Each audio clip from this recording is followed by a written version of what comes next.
Hello students, welcome to eJupiter. In last lecture, I explained you the phenomena total internal reflection of light. In this lecture, I am going to explain about prism. तो यहाँ पर जो आप देख रहे हैं ये body 3D body, ये एक प्रिज्म है, ठीक है। अब जो बुक में डायग्राम ड्रॉ करूँगा और जो कॉपी में ड्रॉ करूँगा that will B not like this 3D, है ना। 3D बनाना पॉसिबल नहीं है, तो इसलिए मैं इसको यहाँ पर दिखाना चाह रहा हूँ कि एक्चुअल में ऐसा दिखता है प्रिज्म। जो सामने आपको ये ट्रायंगल दिख रहा है this is called principal section. ये जो दिख रहा है ट्रायंगल सामने प्रिंसिपल सेक्शन। और जो ये दो सरफेसेस है ना, ये दो सरफेसेस, एक तो ये वाली इस साइड वाली और एक इस साइड वाली, ठीक है। या फिर कह लीजिए ये दो सरफेसेस, ये दो, कोई सी भी दो, है ना, ठीक है, कोई सी भी दो। इनको बोलते हैं रिफ्रैक्टिंग फेसेस। बिकॉज जब भी लाइट इधर से आएगी, अगर मान लो प्रिज्म इस पोजीशन में है तो लाइट इधर से ऐसे आके हिट करेगी इसको और इधर से निकलेगी, इस साइड से निकलेगी, right.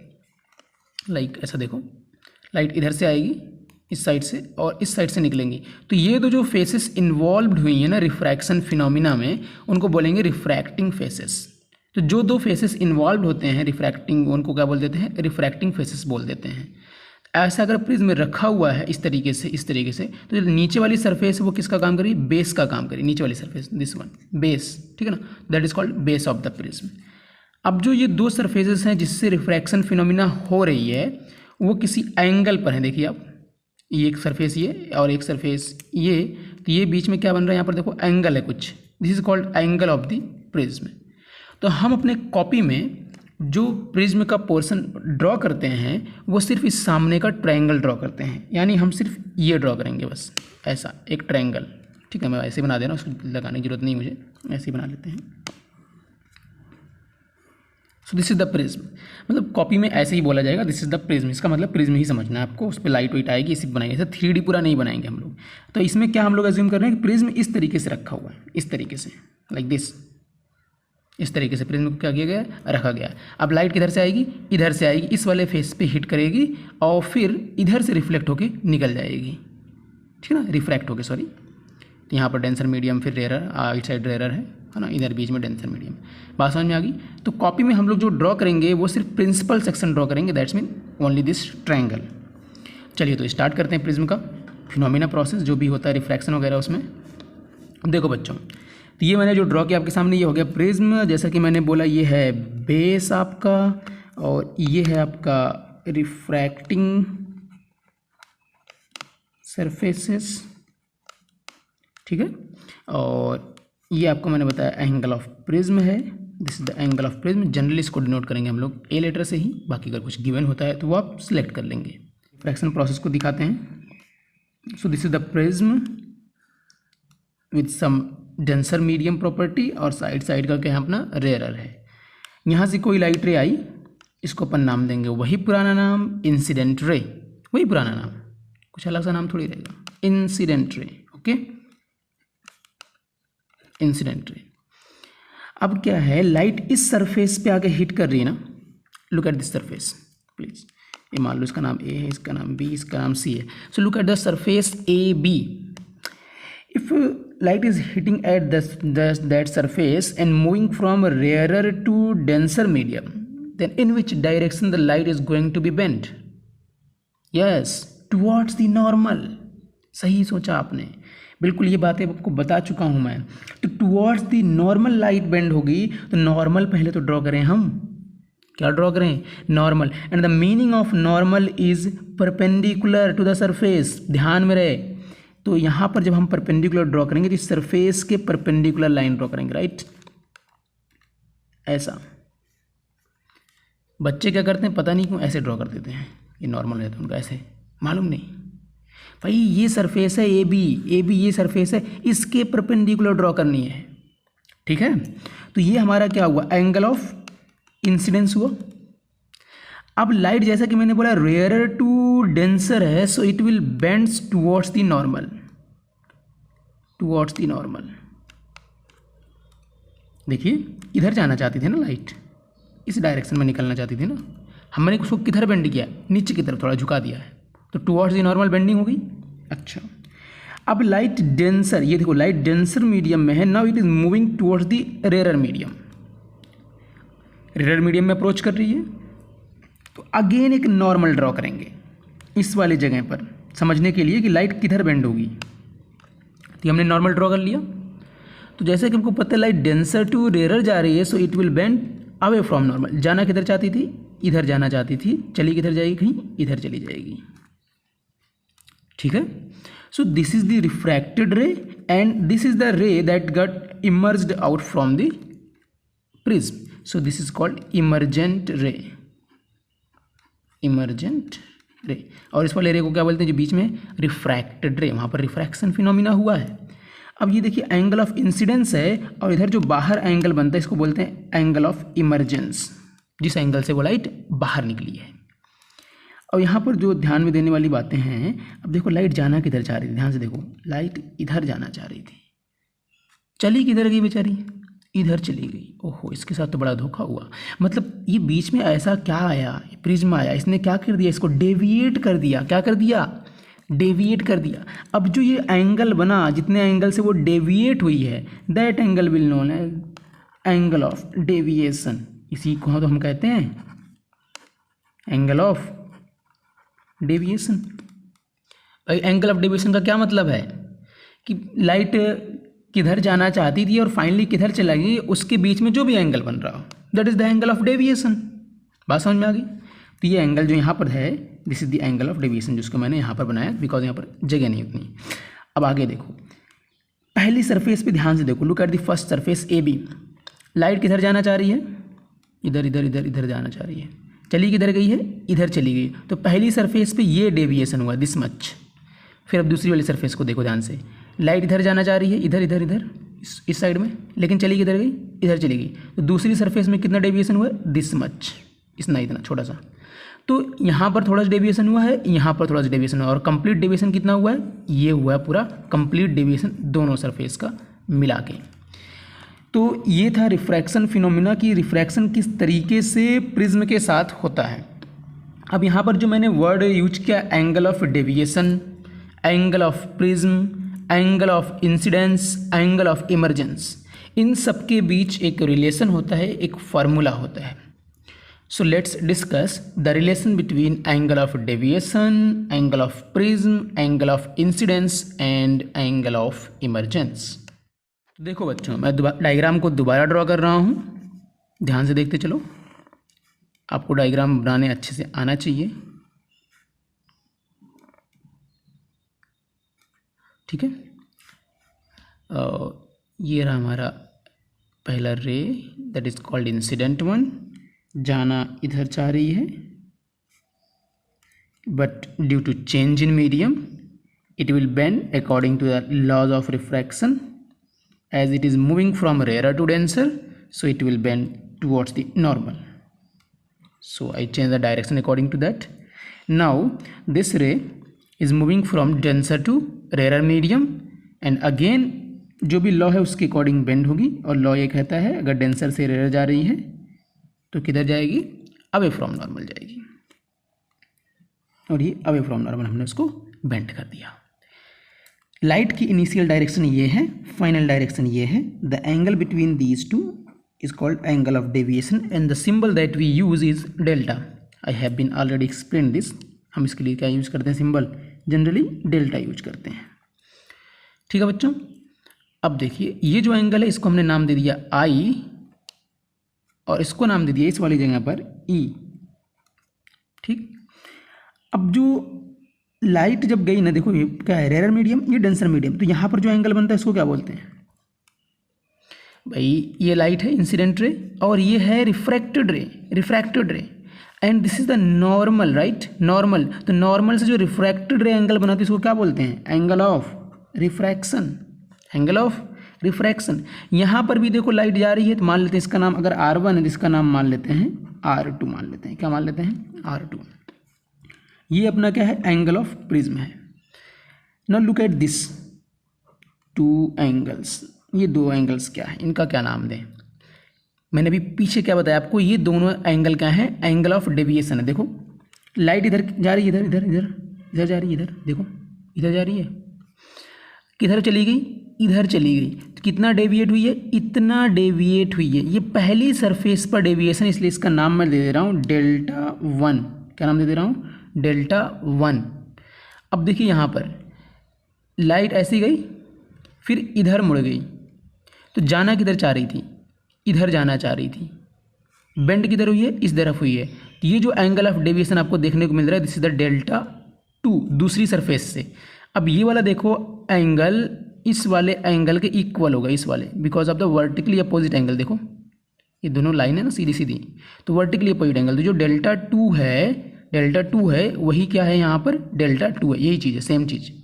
So this is the delta 2। Diagram को जो समझाया जिस तरीके से और जिस तरीके से बनाया है, उस तरीके से साथ के साथ आपको बनाना सीखना है। लाइट ऐसे आनी है, जानी है, जो भी है। फिर जब भी रिफ्रैक्शन फिनोमिना आप दिखाएंगे वहाँ पर ध्यान में रहे, यहाँ पर परपेंडिकुलर, प्लीज़ ध्यान में रखिएगा, बच्चे अक्सर गलती करते हैं, मैं बार बार बोल रहा हूँ, इस सरफेस के परपेंडिकुलर लाइन ड्रॉ करनी है एंड देन उसके अकॉर्डिंग आपको बेंडिंग दिखानी है, प्लीज़। अब जैसा कि देख रहे हैं आप, ये एंगल ऑफ डेविएशन डेल्टा है, हमें यही एंगल ऑफ डेविएशन कैलकुलेट करना है in term of I, E and A. तो अगर इस डेल्टा की बात करें, देखो ध्यान से, ये वाला एंगल ना, ये वाला देखो, तो वही एंगल तो होगा ये वाला जो होगा, ये वाला, ये भाई ये देखो, ये लाइन है पूरी, ये लाइन है पूरी। अब ये एंगल कितना बन रहा है, डेल्टा बन रहा है, वही तो है सेम। तो अब ये डेल्टा किसके इक्वल होगा, sum of the delta 1 plus delta 2, because triangle का ये रूल है, सिंपल सा, बहुत सिंपल सा रूल है ट्रायंगल का, कि ये वाला जो एंगल होता है, this sum of the two interior angle जो अपोजिट साइड में है। अगर मान लो ये z है, ये x है, ये y है, तो z इज इक्वल टू क्या लिख सकते हैं, x प्लस वाई। अब यहाँ पर 180 करके मैं प्रूफ नहीं करने वाला, ठीक है। तो delta is equal to delta 1 plus delta 2, ये बात आपको समझ में आ गई।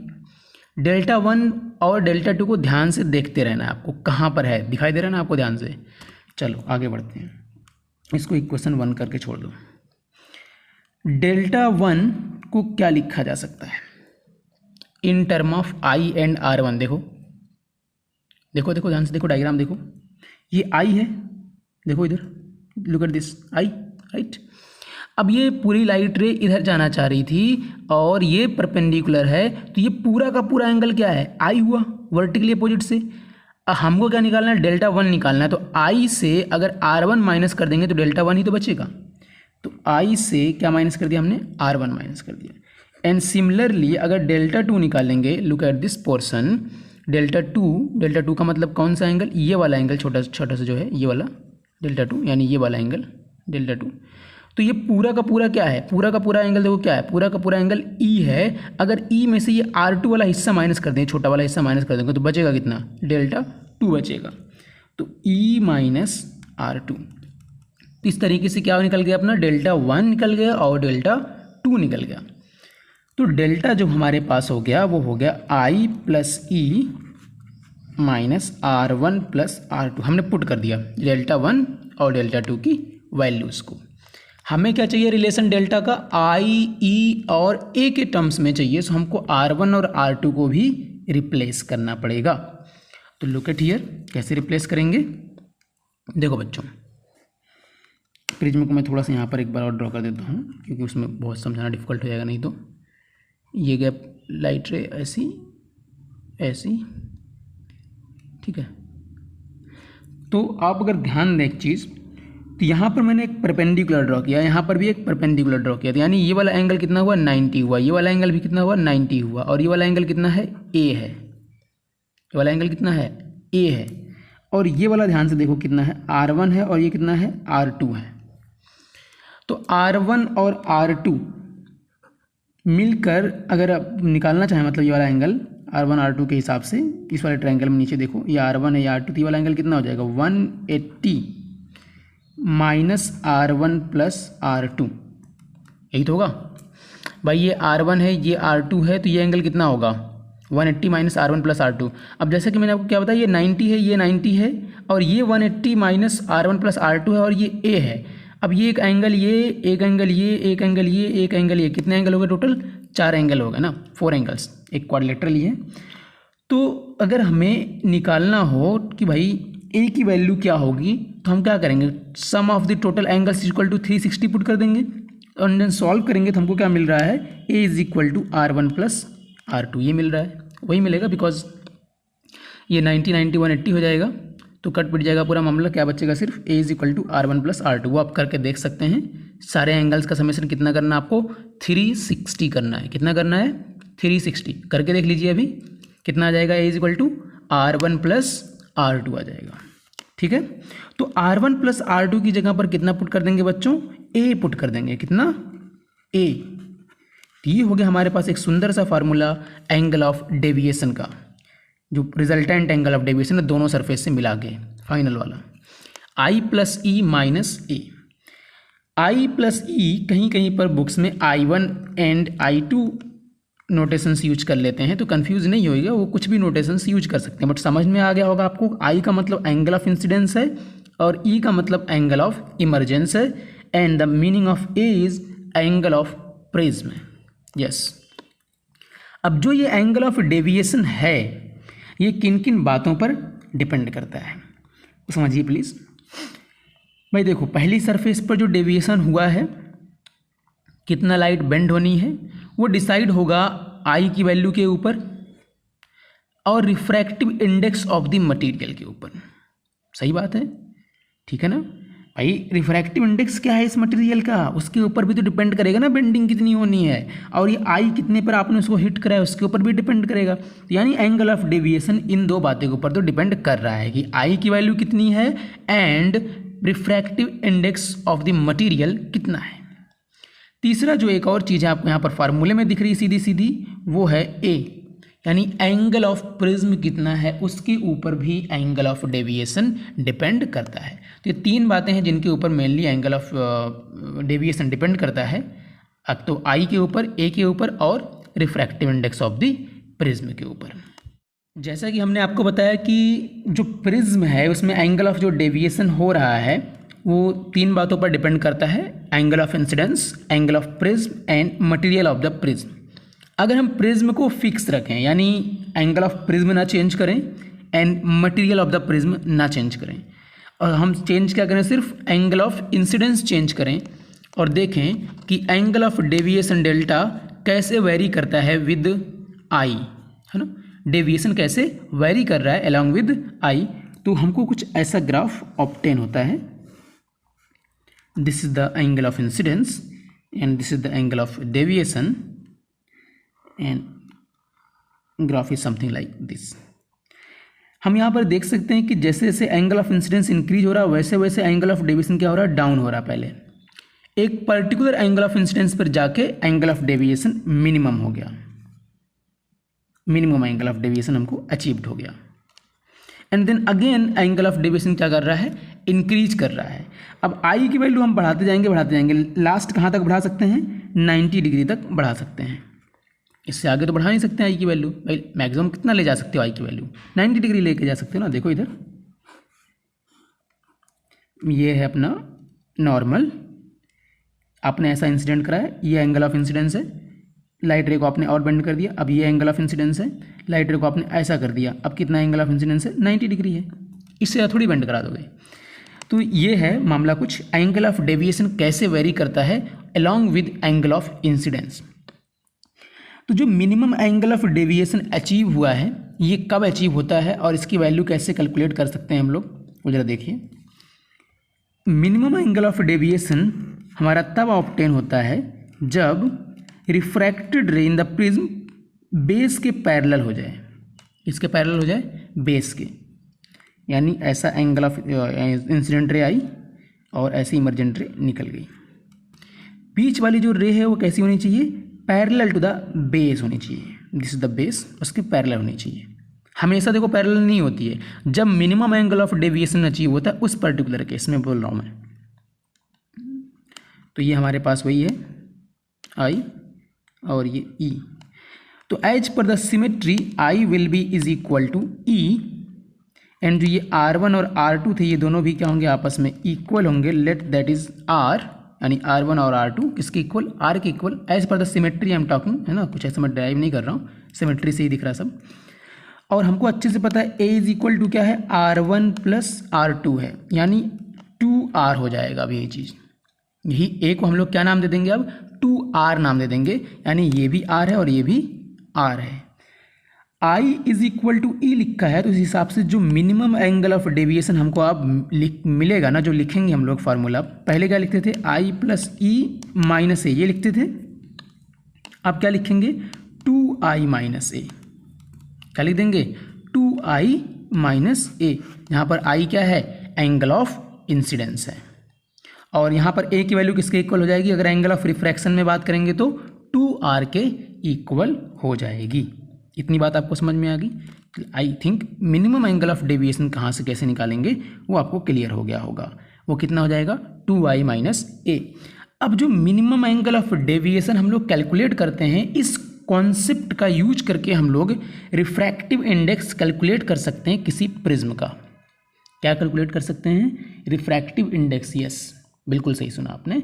हम लोग रिफ्रैक्टिव इंडेक्स कैलकुलेट कर सकते हैं किसी प्रिज्म का अगर हमको मिनिमम एंगल ऑफ डेविएशन मालूम है तो।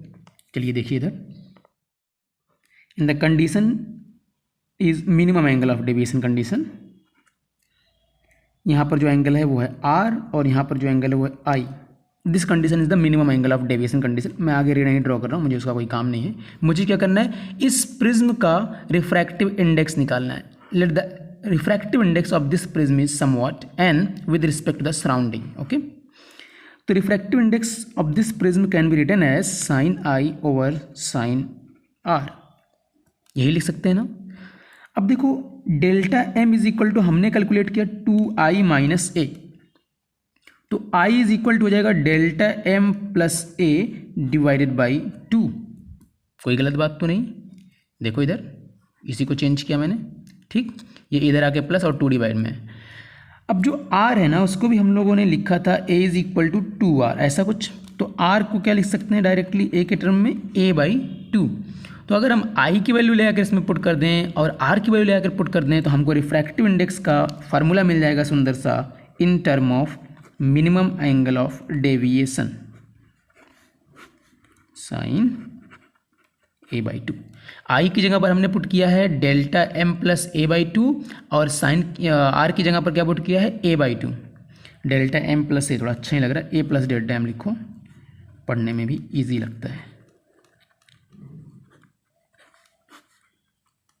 ये ठीक लग रहा है। हाँ, बहुत सारे बच्चे पता नहीं क्यों, मालूम नहीं, मतलब बहुत ही बेसिक मैथमेटिक्स है, 2 कट मत कर देना यार प्लीज़, मत कट कर देना, बोल रहा हूँ। ये एंगल है पूरा पूरा इसके साथ में ही रहेगा, ठीक है ना, इसको कट मत कर देना गलती से 2 को, ये साइन लगा हुआ साथ में, ठीक है ना। तो ये एंगल जो सॉल्व होगा उसके बाद कुछ आएगा साइन वन का वैल्यू पुट करके फिर कटिंग पिटिंग करते हैं। ये नहीं कि पहले ही 2 कट करना शुरू कर दिया फिर ए भी काट दो यहीं से, ऐसा कुछ मत कर देना गलती से भी। तो ये था हमारा रिफ्रैक्टिव इंडेक्स का formula in term of minimum angle of deviation. तो मिनिमम एंगल ऑफ डेविएशन हम अगर कैलकुलेट कर लेते हैं बाई ग्राफिकल मेथड, ऐसे अलग अलग एंगल ऑफ इंसिडेंस पुट करें, है ना, अलग अलग एंगल ऑफ डेविएशन निकालें और फिर उसमें जो सबसे मिनिमम आए उसको मेज़र कर लें, तो अगर हम ये कैलकुलेट कर पाते हैं और ए का वैल्यू अगर हमको पता होता है तो हम रिफ्रैक्टिव इंडेक्स निकाल सकते हैं जिस मटेरियल का प्रिज्म बना हुआ है। अभी हमने आपको एक्सप्लेन किया मिनिमम एंगल ऑफ डेविएशन के बारे में, अब मैं आपको बताता हूँ मैक्सिमम एंगल ऑफ डेविएशन के बारे में। Yes, maximum angle of deviation.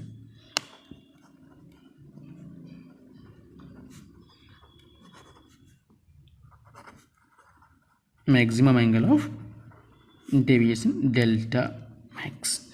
तो जो मैक्सिमम एंगल ऑफ डेविएशन जैसा कि आपने ग्राफ में देखा ही था, कब मिल रहा था, जब i is equal to 90 degree था। In the beginning deviation drop हो रहा था और एक मिनिमम वैल्यू के ऊपर जाने के बाद किसी पर्टिकुलर मतलब किसी पर्टिकुलर पे जाके मिनिमम हो गया होगा, वो अलग अलग मटेरियल के लिए अलग अलग होगा। आपको ये नहीं सोचना है कि यार आई की वैल्यू क्या होगी वहाँ पर, ऐसा फिक्स नहीं होती है। अलग अलग एंगल ऑफ प्रिज्म के लिए, अलग अलग मटेरियल ऑफ प्रिज्म के लिए वहाँ पर वैल्यू अलग अलग होगी, ध्यान में रहे। मैं यहाँ पर बात करने वाली हूँ मैक्सिमम एंगल ऑफ डेविएशन का, जो कब होगा, जब I is equal to 90 degree होगा। ग्राफ में आपने देखा ही था कि लास्ट में क्या हो रहा था, बढ़ते ही जा रहा था। और कहाँ तक बढ़ सकता है भाई, जहाँ तक angle of incidence upon change कर सकते हैं। और हम लोग कहाँ तक चेंज कर सकते थे, 90 डिग्री तक चेंज कर सकते थे। यानी जब एंगल ऑफ इंसिडेंस 90 डिग्री होगा उस समय जो हमको एंगल ऑफ डेविएशन मिलेगा that will B highest, maximum. तो ये रहा हमारा लाइट 90 डिग्री पर, ठीक है। क्रिटिकल सिचुएशन, बेंड हुई लाइट, ओके। किधर से किधर गई है, रेयर टू डेंसर गई है, टुवर्ड्स दी नॉर्मल बेंड कर दिया। यहाँ पर ये रिफ्रैक्शन फिनोमिना हुआ, मान लेते हैं R1, और ये रहा अपना perpendicular and then going denser to rarer, तो इस हिसाब से ऐसा बेंड कर लिया अपन ने। चलो भाई, ये इमर्जेंट रे वगैरह सब कुछ हो गया। और ये अगर अपने से आगे बढ़ाएं और इसको ऐसा पीछे बढ़ाएं तो जो एंगल हमको यहाँ पर मिलेगा, ये वाला एंगल, ये क्या है, एंगल ऑफ डेविएशन, जो कि क्या होने वाला है, मैक्सिमम होने वाला है, और हमें उसी को कैलकुलेट करना है बच्चों। तो ये रहा R1 और ये रहा कितना, R2, ये कितना, R2, ठीक है। इतनी बात समझ में आ गई। अब एक बात बताओ मुझको, टोटल इंटरनल रिफ्लेक्शन फिनोमिना याद है क्या? बोलोगे हाँ सर याद है। जब याद है तो उसमें हो क्या रहा था क्रिटिकल एंगल वाली सिचुएशन पे, जरा बताइए। जब लाइट रे डेंसर मीडियम से रेयर मीडियम में जाएगी और अगर angle of incidence critical angle के इक्वल होगा, at that time the angle of refraction will be 90 degree.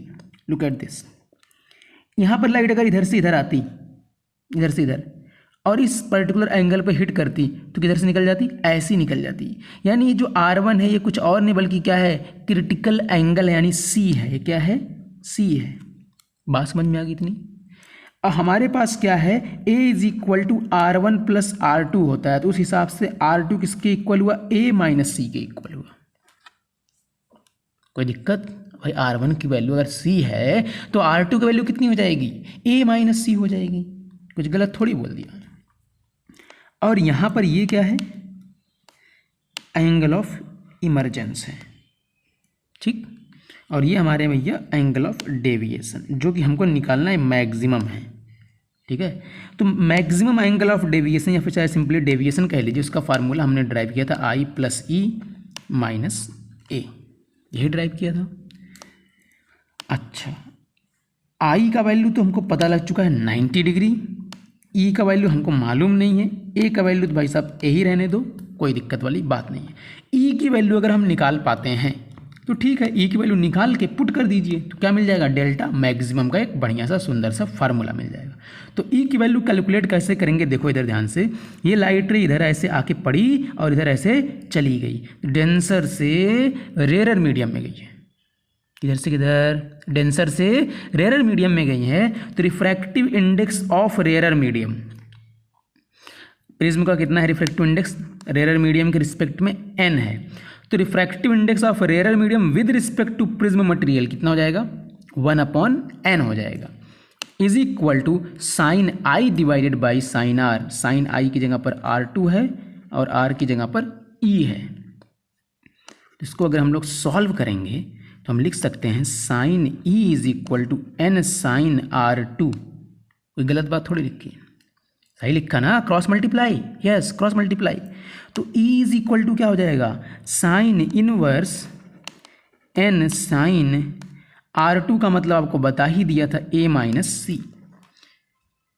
हाँ थोड़ा टेढ़ा फार्मूला है, मैं समझ गया भाई, इनवर्स उनवर्स पता नहीं क्या क्या आ गया, साइन कॉस टैन सब आ गया, ये कोई दिक्कत वाली बात नहीं है, सिंपल सा फार्मूला है भाई साहब। अगर आपको ये याद है तो कोई दिक्कत वाली बात नहीं है, आप ई साइड में कैलकुलेट कर लेंगे कहीं, फिर बाद में पुट कर देंगे। इनवर्स उनवर्स आपको याद करने की जरूरत नहीं है, वो तो बस मैं करके दिखा दे रहा हूँ, कोई ज़रूरत नहीं याद करने की भाई। ई की वैल्यू निकाल के रखनी ना अपने को, निकाल लेंगे, पुट कर देंगे, जब न्यूमेरिकल दिया रहेगा वहाँ पर तो आसानी रहेगी। वो ऐसे दिखने में थोड़ा टेढ़ा लग रहा है तो कोई दिक्कत वाली बात नहीं। n sine A minus C, ठीक है ना, लास्ट में माइनस है, तो ये हो गया डेल्टा मैक्सिमम, ठीक है। तो इस तरीके से हमने क्या किया, मैक्सिमम एंगल ऑफ डेविएशन को भी कैलकुलेट कर लिया। उसके बाद से प्रिज्म में एक कंडीशन और पूछी जाती है, what is the condition when light will pass just touching the surface, मतलब उसको अपन किसी एंगल पे इंसिडेंट कराएं और वो ग्रेज करती हुई जाए, जस्ट टच करती हुई जाए सरफेस को, जब बाहर निकले इमर्ज हो तो बस सरफेस को टच करती हुई जाए, तो ऐसा कब है। तो यही वाली उल्टी सिचुएशन देखो, जस्ट रेसिप्रोकल सिचुएशन। अगर लाइट को इधर से लेकर आते हैं हम लोग, ऐसा ऐसी आती लाइट, ऐसी जाती और फिर बाहर कैसे निकलती, सरफेस को टच करती हुई बाहर निकल जाती। इसी लाइट रे की डायरेक्शन को चेंज कर दो, तो ऐसी लाइट गई, ऐसी चली गई बाहर, तो कहने का मतलब ये टच करती हुई तब जाएगी जब दूसरे वाले फेस पर एंगल ऑफ इंसिडेंस इस वाले फेस के लिए कितना हो जाए, क्रिटिकल एंगल के इक्वल हो जाए। अगर क्रिटिकल एंगल के इक्वल हो जाता है तो लाइट रेज कैसे जाएगी, ग्रेज करती हुई जाएगी, टच करती हुई जाएगी। अगर क्रिटिकल एंगल से ज़्यादा होता है तो माय डियर लाइट रेज को क्रॉस नहीं कर पाएगी, ये ध्यान में रहे। तो लाइट रेज को क्रॉस नहीं कर पाएगी, वो क्या हो जाएगी, रिफ्लेक्ट हो जाएगी उसके अंदर। क्या वो ज़्यादा बोल दिया क्या मैंने भाई? क्रिटिकल एंगल से ज़्यादा होगा तो लाइट क्रॉस थोड़ी करेगी, तब क्या होगा, टोटल इंटरनल रिफ्लेक्शन फिनोमिना होगा, जो आपने पहले पढ़ा है, बता दिया ना TIR मैंने। हाँ, तो अगर ऐसे लाइट आ रही है, अगर ये एंगल C से ज़्यादा होगा तो लाइट क्या हो जाएगी, ऐसे इसी इधर ही बेंड हो जाएगी, फिर यहाँ पर भी बेंड होगी, क्या होगी, जैसा होगा उस तरीके से आप करेंगे आगे। तो ये चीज़ है, डोंट वरी, बहुत ज़्यादा डिफिकल्ट नहीं बताया मैंने, एकदम सिंपल ही बताया है। इसको समझ लीजिए एक बार दोबारा, अगर कोई दिक्कत हुई हो है ना, दोबारा प्ले करके देख लीजिएगा इसको। तो हमने अभी तक क्या देखा, रिफ्रैक्टिव इंडेक्स ऑफ प्रिज्म देख लिया, variation of angle of deviation देख लिया। अब एक बहुत ही इंटरेस्टिंग सी बात, अगर प्रिज्म बहुत ही पतला हो तब प्रिज्म का जो रिफ्रैक्टिव इंडेक्स होगा कितना होगा और कैसे कैलकुलेट करेंगे, ज़रा देखिए इस चीज़ को। अगर प्रिज्म बहुत ही पतला है, मतलब 5 डिग्री टू 10 डिग्री की बात हो रही है, उसके एंगल ऑफ प्रिज्म की कितना, 5 डिग्री टू 10 डिग्री के बीच की बात हो रही है, उसको बोलते हैं बहुत ही पतला प्रिज्म है। अराउंड 5 डिग्री ही एक्चुअली लेते हैं, 10 डिग्री भी बहुत ज़्यादा ही है। तो हमारे पास जो रिफ्रैक्टिव इंडेक्स का फार्मूला है वो है sine A plus delta M divided by 2 divided by sine A by 2। जब प्रिज्म बहुत ही पतला होता है तो उसमें हम लोग मिनिमम एंगल ऑफ डेविएशन जैसा कोई कॉन्सेप्ट नहीं रखते हैं, बिकॉज जो एंगल ऑफ डेविएशन अचीव्ड होता है वो ऑलमोस्ट सब केसेस में क्या रहता है, सेम ही रहता है। तो हम लोग इसमें मिनिमम एंगल ऑफ डेविएशन जैसा कोई कॉन्सेप्ट ना रख के सिर्फ सिंपली क्या यूज करेंगे, डेल्टा यूज करेंगे। अब जैसा कि मैंने बोला एंगल ऑफ प्रिज्म बहुत छोटा है, एंगल ऑफ प्रिज्म क्या है, बहुत छोटा है, और तो sine theta is equal to, आपको पता है जब एंगल बहुत छोटा होता है तो क्या लिख सकते हैं, थीटा लिख सकते हैं। तो यानी sine A plus delta M by 2 की जगह पर लिखा जाएगा A plus delta M divided by 2, और साइन A बाई 2 की जगह पर लिखा जाएगा A बाई 2। ध्यान में रहे ये सब कुछ मैं किसके लिए कर रहा हूँ, थिन प्रिज्म के लिए, जिसका एंगल बहुत छोटा होता है, एंगल ऑफ प्रिज्म बहुत कम होता है। यहाँ पर अब आप 2 कट कर सकते हैं, कोई दिक्कत वाली बात नहीं है। साइन ऑलरेडी मैंने हटा दिया है इस वाली लिमिट से, साइन थीटा किधर चला जाएगा, थीटा में चेंज हो जाएगा। तो we got A plus delta divided by A। मैं डेल्टा M नहीं लिख रहा हूँ बिकॉज मैंने पहले ही बोला मिनिमम एंगल ऑफ डेविएशन का कोई कॉन्सेप्ट नहीं रखना, उसमें कोई सा भी एंगल ऑफ डेविएशन हो सब जगह यही रिलेशन रहेगा। तो हमारे पास जाएगा N A is equal to A plus delta, so delta is equal to N minus 1 into A। So this is the angle of deviation for thin prism. ध्यान में ये फार्मूला थिन प्रिज्म के लिए valid है, ये नहीं कि आप कोई सा भी प्रिज्म दिया हो और आप ये फार्मूला लगा के चलें, सर ये आसान था इसलिए लगा दिया, नहीं नहीं ऐसा मत करना। रिफ्रैक्टिव इंडेक्स का फार्मूला यहाँ पर क्या हो जाएगा भाई, रिफ्रैक्टिव इंडेक्स निकालना है तो N, इसको ले आओ इधर, एक second, A plus delta divided by A, sorry A को डिवाइड कर दो ना, मैं भी क्या कर रहा हूँ। तो A plus delta divide by A refractive index का हो गया, और ये एंगल ऑफ डेविएशन का फार्मूला हो गया, किसके लिए, थिन प्रिज्म के लिए। दोबारा बोल दे रहा हूँ, गलती मत करना एग्जाम में कि भाई सब जो बड़ा प्रिज्म दिया हुआ एंगल उसका दिया हुआ 60 डिग्री 45 डिग्री कुछ दिया है और आपने कहा हम तो थिन प्रिज्म वाला लगा के चले आए, तो ऐसा मत करना, ठीक है बच्चों। आगे बढ़ते हैं। कुछ स्पेशल पर्पज़ के लिए हम लोग प्रिज्म यूज करते हैं, जरा उनको देख लीजिए। लाइट को रिफ्लेक्ट करने के लिए, रिफ्रैक्शन नहीं, क्या करने के लिए, लाइट को रिफ्लेक्ट करने के लिए हम लोग जो प्रिज्म यूज करते हैं वो मेनली हम लोग यूज करते हैं 45 डिग्री, 90 डिग्री एंड 45 डिग्री जैसा प्रिज्म हो, ऐसा। भाई ये एंगल ऑफ प्रिज्म जो होगा इसमें कैसे कैसे रहेंगे, 45, 90 एंड 45। अक्सर जो हमको देखने को मिलता है वो क्या देखने को मिलता है अपने लैब में, 60 60 60 60 60 60 रहता है। जो भी मैंने आपको प्रिज्म दिखाया था स्टार्टिंग में, ये वाला, इसमें क्या है मामला 60 60 60 है पूरा, ये 60 ये 60 ये 60 तीनों 60 60 है। तो ये वाला जो प्रिज्म है इसमें क्या होता है, अगर कोई सी भी फेस पे लाइट परपेंडिकुलरली आके हिट करती है तो रिफ्लेक्ट हो जाती है। देखिए मैं करके दिखा रहा हूँ। मान लीजिए प्रिज्म इस तरीके से रखा हुआ है कुछ, ऐसा, इस सिचुएशन में ये उसका प्रिंसिपल सेक्शन है and this is the 45 degree, this is also the 45 degree. Light इधर से आ रही मान लेते हैं, इधर से, तो कैसे हिट कर रही है इस फेस को, परपेंडिकुलरली हिट कर रही है, तो बिना डेविएट हुए सीधी निकल जाएगी, इस वाले फेस को हिट करेगी। अब लाइट रे किधर से किधर जा रही है, डेंसर से रेयर जा रही है, तो आप यहाँ पर क्या ड्रॉ करेंगे, एक नॉर्मल ड्रॉ करेंगे। नॉर्मल ड्रॉ करने के बाद अगर आप ज्योमेट्री लगा के इस एंगल को कैलकुलेट करेंगे तो ये आएगा आपका 45 डिग्री। ठीक है, जब ये 45 डिग्री आया है तो आपको मैं बता दूं एक चीज़ कि जो ग्लास होता है ना, सिंपल ग्लास, उसका जो क्रिटिकल एंगल उसके लिए होता है वो होता है अराउंड 42 डिग्री। कितना होता है, अराउंड 42 डिग्री। और यहाँ पर जो एंगल बन रहा है वो कितना बन रहा है, 45 डिग्री बन रहा है, ये 45 है। ठीक है, ये 45 डिग्री बन रहा है, वो कब, जब लाइट रे डेंसर से रेयरर में जा रही है, यानी ये क्रिटिकल एंगल से क्या हो गया, ज़्यादा हो गया। तो अब क्या होने वाला है, हाँ, रिफ्लेक्शन फिनोमिना होने वाली है। तो 45 डिग्री ये, तो 45 डिग्री पर ये लाइट बेंड हो जाएगी ऐसी। अब लाइट अगेन इस वाले फेस को कैसे हिट कर रही है, परपेंडिकुलरली हिट कर रही है। सो माय डियर, ये बिना डेविएट हुए आगे क्रॉस कर जाएगी। तो यहाँ पर क्या हुआ, हमने इस प्रिज्म को ऐसे यूज किया जैसे ये रिफ्लेक्ट करे लाइट को। अब हम इसमें जो फिनोमिना यूज करें वो यूज करें TIR, total internal reflection of light. अब इसमें क्या होता है, लाइट एब्जॉर्ब नहीं होती, पूरी की पूरी लाइट रे जो होती है वो रिफ्लेक्ट हो जाती है।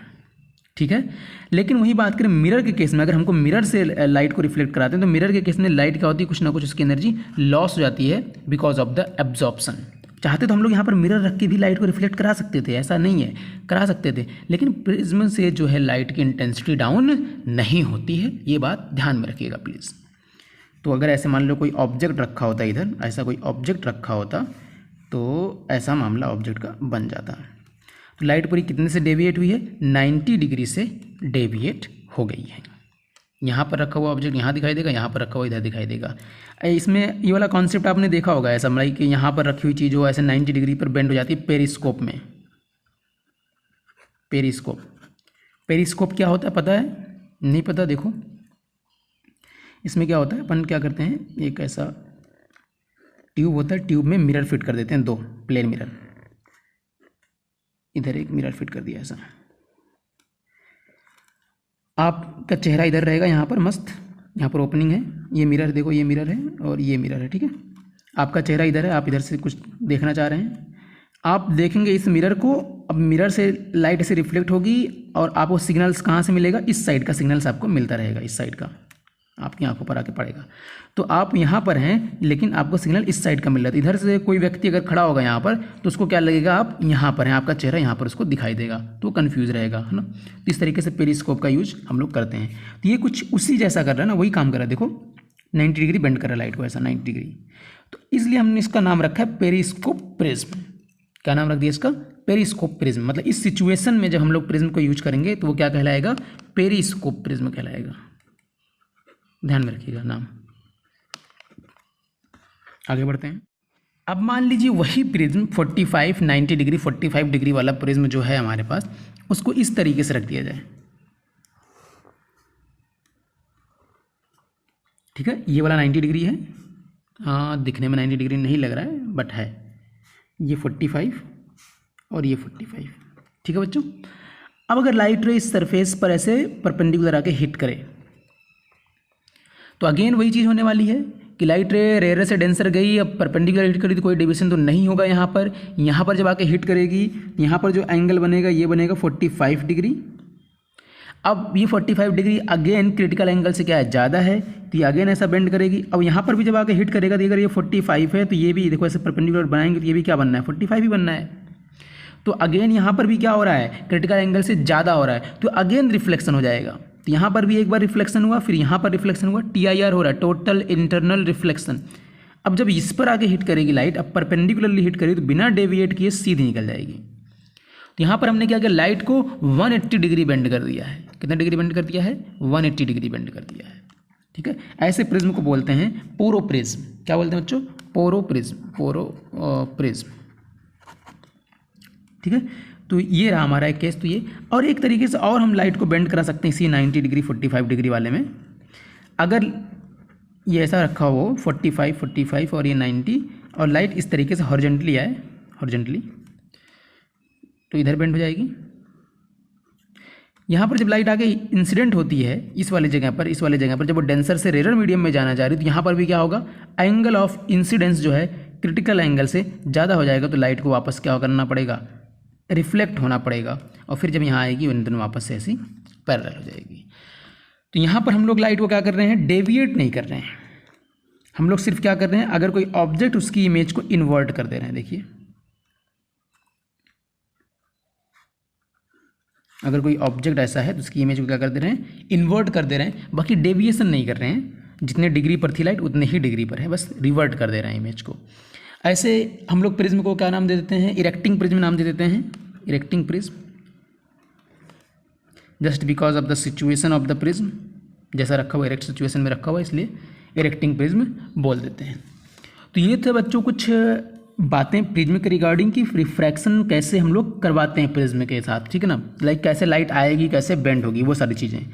प्रिज्म से रिलेटेड एक बहुत ही इंटरेस्टिंग फिनोमिना है जो कि आपने शायद 10th क्लास में पढ़ी होगी और आपको याद भी होगी, वो है जब लाइट, कोई वाइट लाइट प्रिज्म से पास होती है तो 7 कलर्स में ब्रेक हो जाती है।